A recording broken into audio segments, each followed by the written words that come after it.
This is the most excitement I've ever seen associated with an economic report in my life. So I'm not sure if I want to sit down and eat more pie or talk about economic development. All right. You ready for this? Let me add something to what Lyle said a minute ago. We went through a lot of data about the organization, and the period we're covering is 94 to 22. That is 29 full calendar years. How many of you remember what you were doing 29 years ago? It's, the institutional memory of the organization. Lyle's been there a long time. The others that contributed information, I appreciate it. But the thing I want to add to it is that the group was extremely open about this process. They gave me unprecedented access to data, and we have looked at a lot of economic development projects over the years, dozens and dozens and dozens of them. And I have to say, I don't think anyone has ever been as forthcoming and clear and as helpful and open about actually providing you with access to data. The quality of the product is always directly related to the quality of the data. And so thank you. Thank you for asking us to participate, and thank you for your willingness to help. The DAEDF team these people are spectacular. You've got some real pros working for you on your behalf. And so there we go. All right. Now I walked to the back of the room and looked at this, and some of these things you're not going to be able to see, and I'll point them out. And Lyle mentioned that there are full booklets that have some of this detail. For those of you who are closet economists, you may want to take one with you. You may learn a few things about your region, a little of the detail about labor flows and income flows in the region. I think it's a good read. If you have trouble sleeping, it's a good read. Take it along with any other sleep aid, and you'll be gone. Now, here's what I want to do tonight. This is the process. I want to start by simply talking about what DAEDF is supposed to do. You can't really evaluate an organization until you decide what it's supposed to be doing. And then you can set some measurements and then determine whether or not you're getting there. I'll talk about our evaluation process, the steps we went through to accumulate data and then evaluate data and then draw some conclusions about the data. We'll look at some of the detailed research findings and estimates. And then last, the whole reason for doing this, I think, is to answer a few related questions. What have you been doing? How did you do it? And did you do it well? And in a financial sense, is there some sort of cost and benefit ratio that suggests benefits dwarf costs? I mean, when you do something like this, the benefits you generate should literally dwarf the cost of doing it. And so that's really what we're trying to determine. Now, I'm going to take you on a long walk back in time. I was born back in the 20th century. Many of you may not have been. And many of you maybe were in Oklahoma in the 70s and 80s. I arrived in 1990. The state had a serious confidence problem. Wow, man, did this hit? This is like Nebraska football working on the state of Nebraska right now. Let me tell you, it is an exact parallel. The state of Oklahoma had a serious confidence problem, and even in 1991, 2, 3, it was, and there was reason for this. If you take a look at this, I've given you both population at the top, and can you hear me if I'm not at the microphone?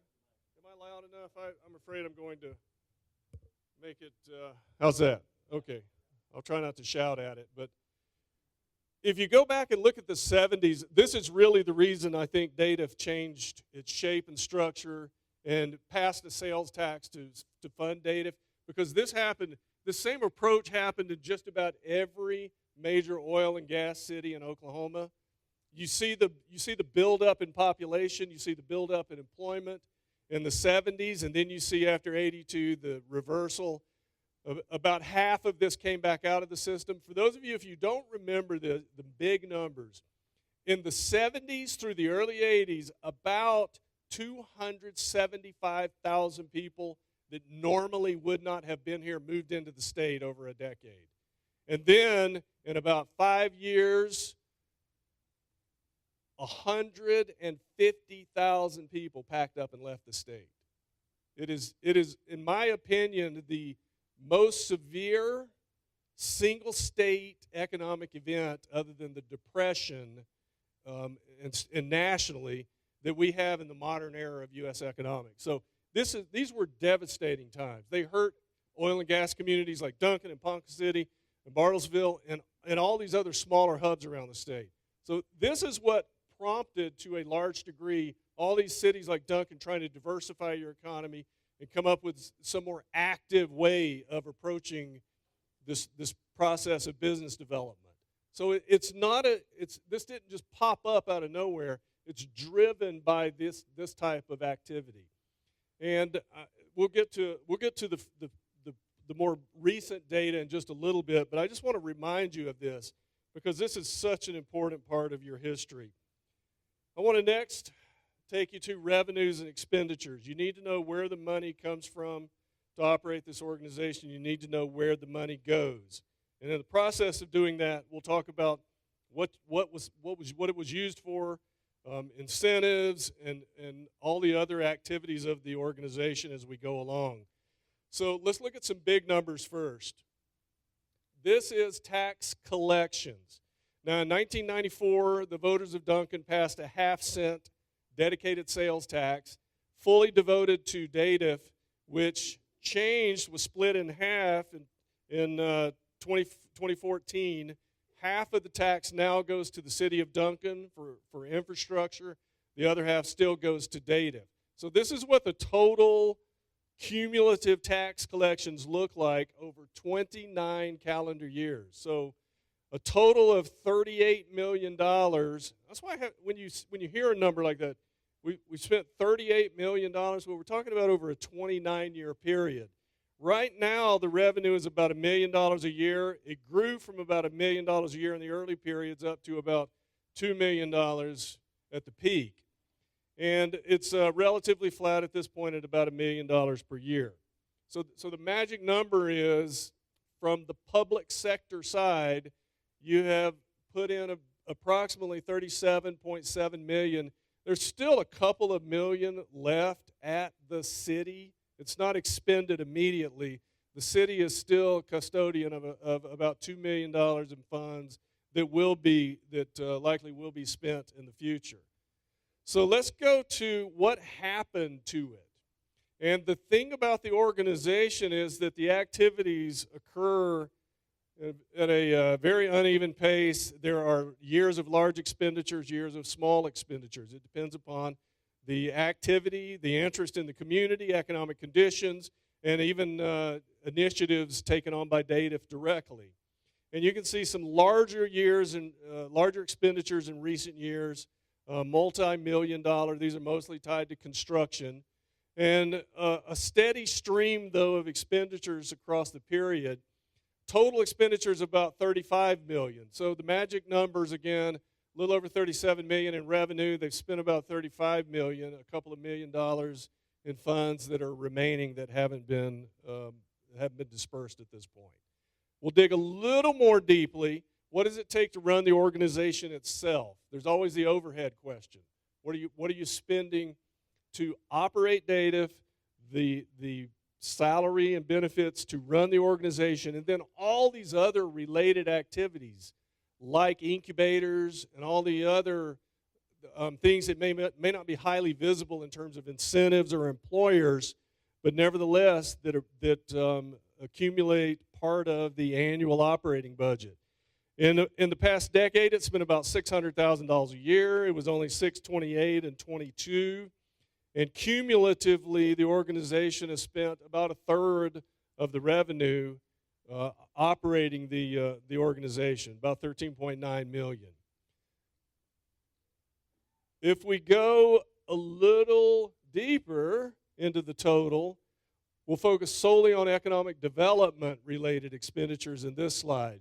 Over on the right, $20.8 million is the total amount that was spent specifically on a range of economic development efforts. These could be job incentives, specific cash-based job incentives. They could be the purchase of land, the development of land, the purchase of buildings, the development of buildings, and a range of others, including, as I mentioned a minute ago, cash-based job incentives for hiring. And you see the sort of sporadic nature of these expenditures. Again, this is what explains the variability in the annual expenditures. It's really economic development related disbursements. And again, the two larger bars in recent years are related to construction activities. All right, if you go to the key question that I think would be discussed in most cities, you know, Lyle said a lot of cities look at Duncan. You're a very unique model.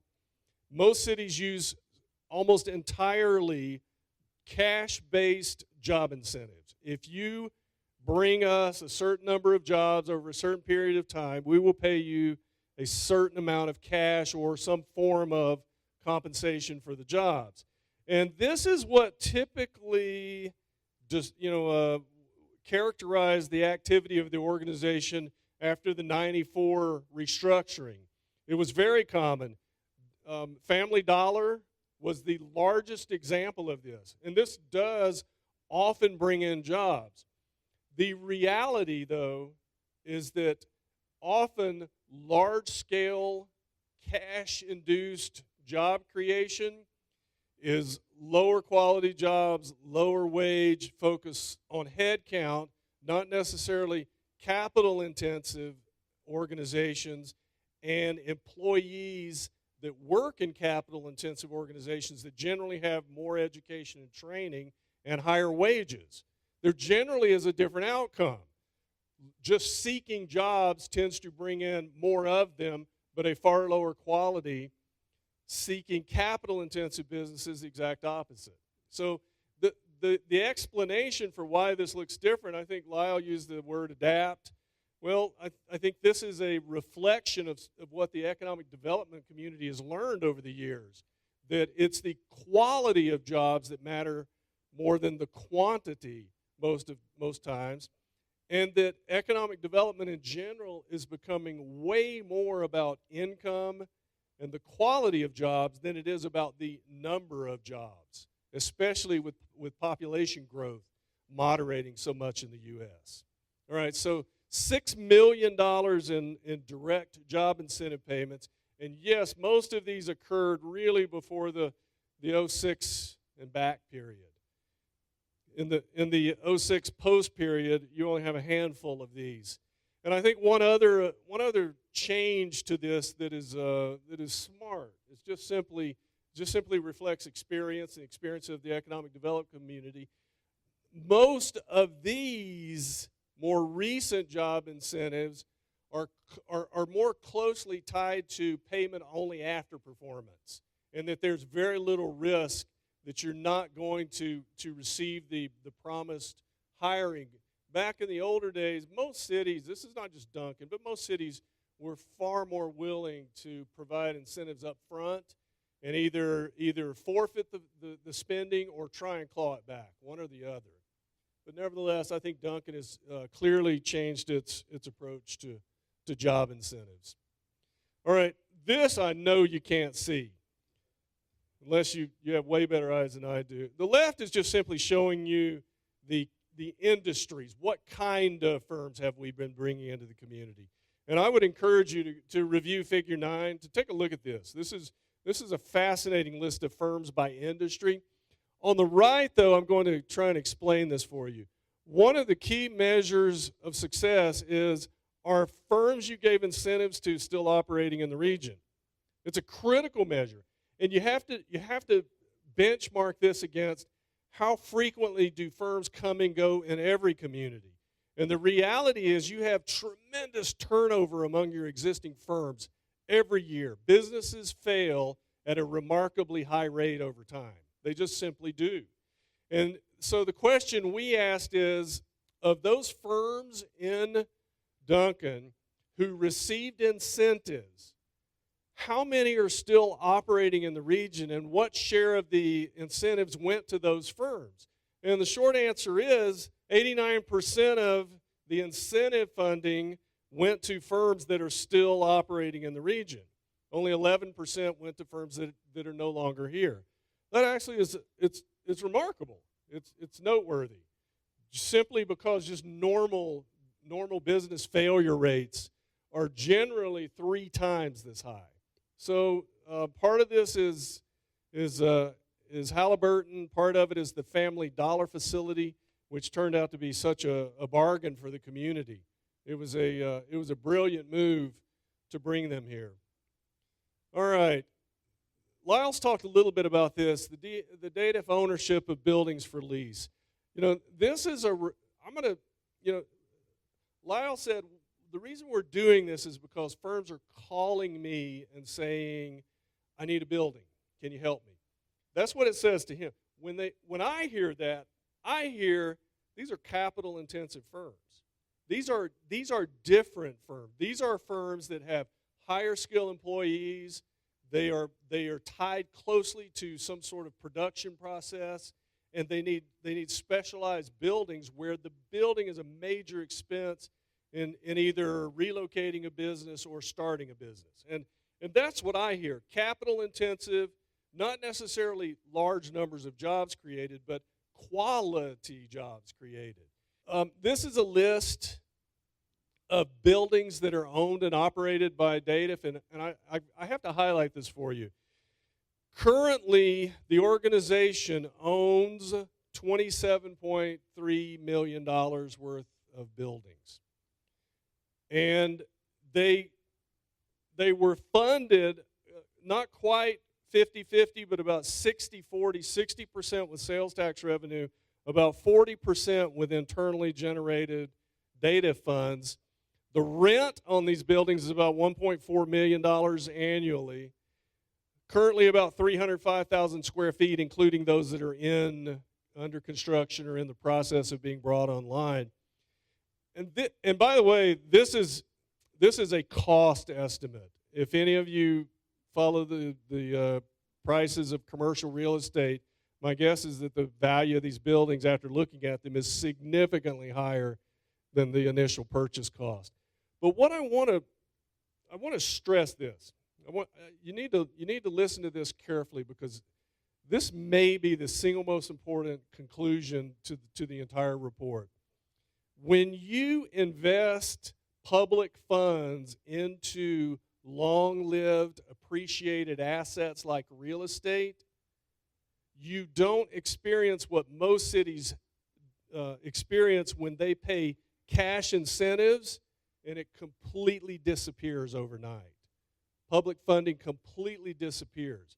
It's all income statement, and in this sense, DAEDF actually has real tangible assets that represent a lot of the public funding that has been spent in this effort.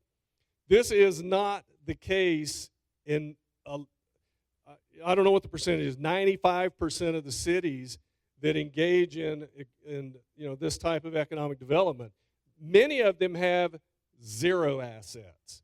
The difference between completely exhausting the public funds, giving it straight to the private sector, and in no way trying to preserve public funds is the sole difference between this organization and just about every other one we look at. Most of them have literally zero assets other than cash, in which they intend to use as a cash job incentive. So vastly different. I hope that is clear. I mean, I don't want to beat it to death, but it is really important that you understand that this is about long-lived, appreciating assets on the balance sheet side. The organization is solvent, and it has tangible assets. All right, rental income.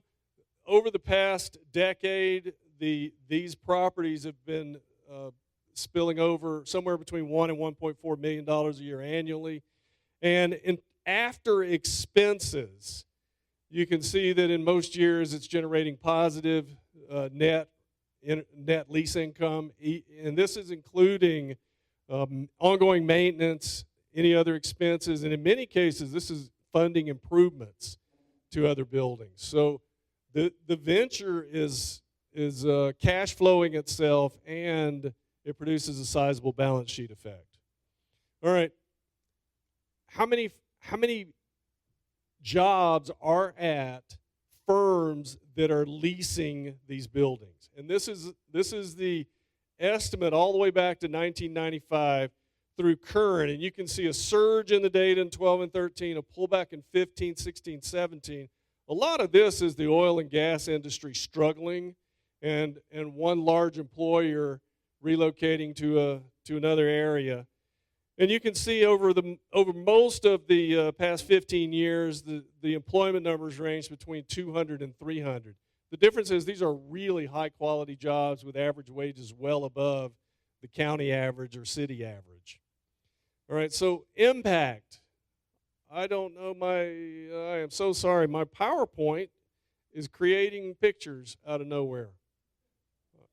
I am sorry about that. Let me see if I can explain to you what this is. This is hiring at all firms that have received incentives from DAEDF all the way back to 94. And we're putting them in three groupings. And you're going to have to think about this a little bit. The orange line is everybody, including Halliburton. The blue line is after Halliburton is pulled out of the data. Gray line is after Family Dollar being pulled out of the data. And the reason for doing that is that, first, Halliburton has this overarching economic influence on all of Stevens County, and really the broader region. Family Dollar is one really large employer that itself can sway the data by itself, but nevertheless, Family Dollar is directly tied to incentives. They were brought here with incentives and have stayed the course over time. Halliburton was here long before DAEDF was reorganized. They've received significant incentives, but it really isn't the reason they're here, and it really isn't the reason they're staying. But nevertheless, significant incentives, and it has mattered a great deal. You can see the pullback in Halliburton if you can see the downslide from 08 really to the present. We're talking about a couple of thousand jobs here, and these are some of the highest quality jobs in the region. If you take on the left side of this graph, the blue line is total wage and salary employment in Stevens County. The orange line is if you remove Halliburton. So if you want to know how important Halliburton is, if you take them out of the equation, Duncan's total employment base has been increasing steadily really from 94 to the present, with two oil and gas cycles, two national economic recessions thrown in. But nevertheless, you've had substantial growth. This is one of the reasons why we're putting them in different groupings when we evaluate it. It's just this overarching effect that Halliburton has on the county employment base. And over on the right, this is the share of employment. If you take all firms receiving some incentives, 18.5% of the jobs in the county, that is the calculated share. 18.5% of all jobs in the county receive some form of incentives. A large portion of it, though, is Halliburton. The magic number for Family Dollar and all other firms is 10%. 10% of the firms, 10% of the hiring in the county is tied to incentivized firms. If you remove Family Dollar, it's only about 6%. Now, compensation is often a better way of looking at this. If you take all firms receiving incentives, the magic number is about $240 million in payroll. If you remove Halliburton, it's about $100 million in payroll, and if you remove Family Dollar, it's about $65 million in payroll. When we do a cost-benefit analysis at the very end here, I'm going to refer back to these. It's generating $240 million in payroll at all of these firms annually.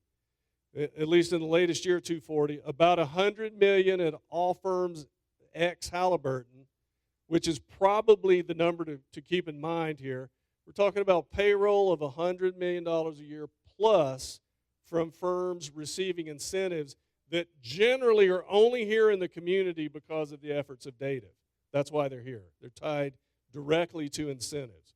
$100 million a year in payroll. If you look at the share of payroll, I think this is telling. With Halliburton, about 27%. Without Halliburton, 11.5% of all payroll in the county is tied to firms that were attracted here because of incentives from DAEDF, most recently, primarily buildings for lease. All right. Now, we've spent a lot of time here on jobs and payroll. And I mentioned this a little earlier, but DAEDF does a number of things. It is an interesting organization in the sense that it does run its own incubator, business development incubator. It gets involved in local education. I can assure you that is not the norm. The effort of trying to funnel your local workforce into your local employers. Funding research studies, grant funding to the community. This was a big issue during the COVID period. And grant funding received, when you receive grant funding from the outside, it injects external funding into the region, and it has a substantial positive economic impact. If you want to read about these, I've left the details in the report, and you can find significant information about each one of those. Now, one thing I have to, I don't know if it's explained, but remind you of before we look at the economic impacts. Stevens County is really unique in the sense that a lot of county residents work outside the county, and a lot of the jobs in the county are filled by people who live outside the county. You have incredible flows in both ways. And when I say incredible flows, if you look over here on the right, these are inflows. These would be people who live here, work outside the county, and bring earnings back into the county. Outflow would be people who live outside the county, come in to work, and then take their earnings back out with them. 20% plus of total earnings in the county are attributed to inflows currently. 20% plus. A normal number, most counties, is about 6 or 7%. Outflows are currently about 14%, equivalent to 14% of total earnings in the county. Again, a normal number would be about 6 or 7%. Most counties are in that range.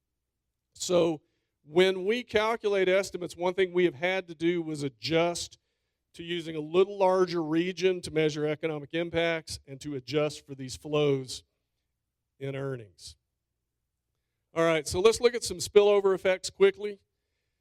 And these are the areas where it's clear that you're getting clear benefits, clear economic spillover effects in terms of jobs created, payroll created, construction impact, tax payments, utility usage, and grant funding received. All of these are common measures of benefit, and obviously jobs and payroll are the largest, so we'll spend the most time on them.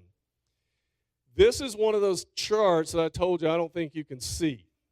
Figure 20. So I'm going to give you the big numbers. I'll just summarize the big numbers for you.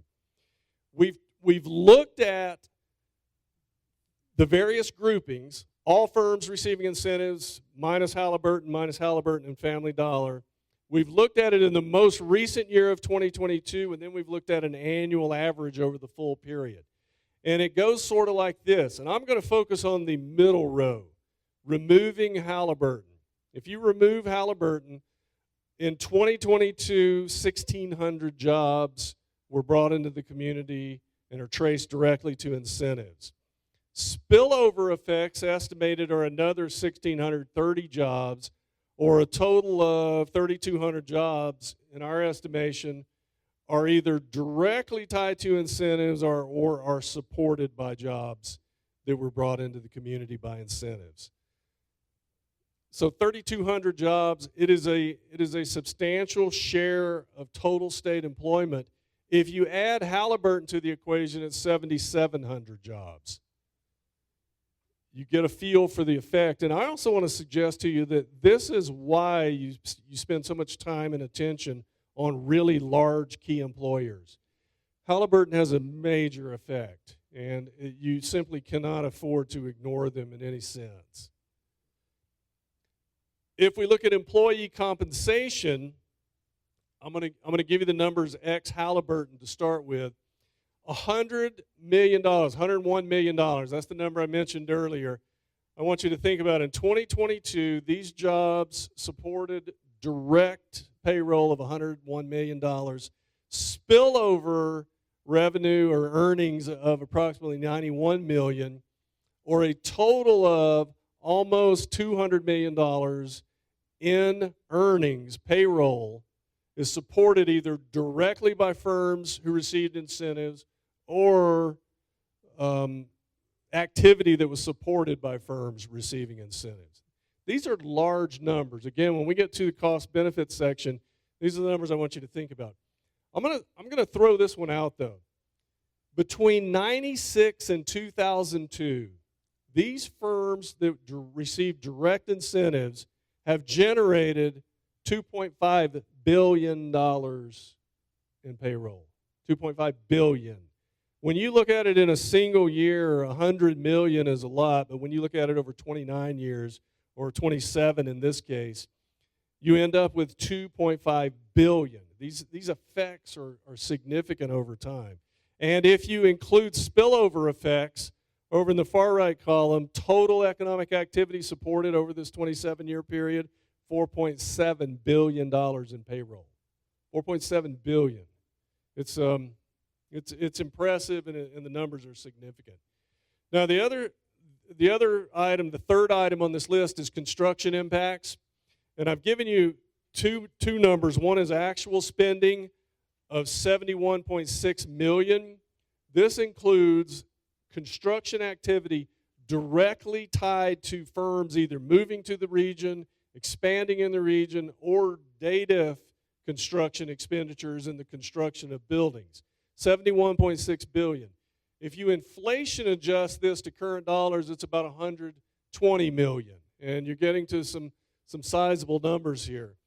After spillover effects, in current dollars, the construction spending activity alone over the period in which we evaluated it is $223 million of net construction activity. That alone is a significant result from the activities.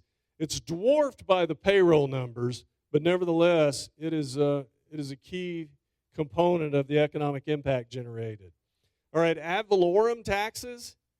It's challenging to know exactly what firms pay in ad valorem taxes, but in firms we can clearly identify this past tax year 2022, 17 firms that we can clearly identify paid $3.4 million in ad valorem taxes. Halliburton, obviously the largest, $2.7 million. Family Dollar, a fairly significant $430,000. And jointly, these two firms alone are paying 90% of the $3.4 million total. So the large firms are certainly paying the bulk of it, but the totals are significant.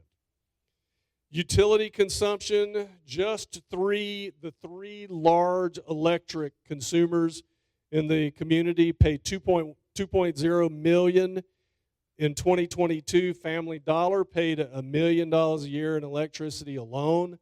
Quite significant. PGM that Lyle mentioned a while ago, an average of more than $660,000 the past couple of years since they've ramped up operations. 4D Corporation, $135,000 per year, past 5 years, higher in recent years. So some significant utility contributions as well. And if this isn't clear, Duncan as an OMPA member earns gross margin, not profit, but they earn gross margin off electricity consumption that goes toward the city's budget. All right, so an overall cost-benefit analysis. I'm going to try and sum this up for you. This is a little small. This is a figure in the back of the report, at the very end of the report. But here are the magic numbers. Total realized costs. I want you to focus on this number out at the right. The annual cost to operate DAEDF, to engage in all of these economic development projects, 1.27 million annually. 1.27 million annually. You can see operating costs were about 480,000, economic development expenditures directly 717, all other costs 73. Actually, I'm missing some zeros here. These are, no, that's correct. I'm sorry, these are annual numbers. 73,000 annually, or again a total of 1.27 million per year. I'm going to flip backwards here. You remember how much electricity contributions were? A couple million a year. Ad valorem taxes, 3.4 million per year.